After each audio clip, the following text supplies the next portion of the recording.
দেশের দ্বিতীয় বৃহত্তম হাওর টাঙ্গুয়ার 2000 সালে রামসার সাইট ঘোষণার পর এর রক্ষণাবেক্ষণে বিশেষ নজর দেয় সরকার।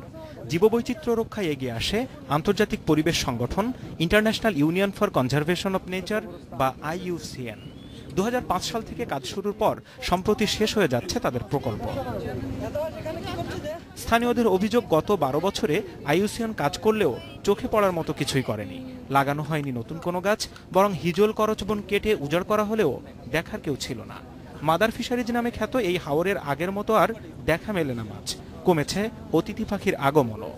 তারা হাওরই পাহারা দিয়েছে, কিন্তু অভয়াশ্রমের জন্য মাছ উৎপাদনের জন্য কোনো পদক্ষেপ নেয় নাই। টাঙ্গুয়ার যে বৈশিষ্ট্য, এটা 10 থেকে 20% আছে। 80% টাঙ্গুয়া নামের যে বৈশিষ্ট্য, এটা বিলীন হয়ে গেছে। একমাত্র তাদের এই অব্যবস্থাপনা করা। তবে IUCN কর্মকর্তারা বলছেন উল্টো কথা।